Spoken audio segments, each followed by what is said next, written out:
আল্লাহর এক বান্দা ছিল নামাজে সেজদায়। তখন আল্লাহ রাব্বুল আলামিন তাকে ডাক দিয়ে বলে, বান্দা তুই যতই নামাজ পড়, যতই সেজদা কর, তোর জায়গা জাহান্নাম। এই কথা শুনে বান্দাটি বলল, আলহামদুলিল্লাহ।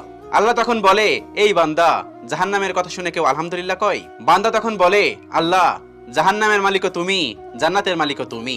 তুমি আল্লাহ খুশি হয়ে যদি আমাকে জাহান্নামও দাও, তাও আমার আপত্তি করার কোনো অধিকার নেই। আল্লাহ তখন বলেন, বান্দা, জাহান্নামে গেলে তুই পুড়ে যাবি, তোর খুব কষ্ট হবে।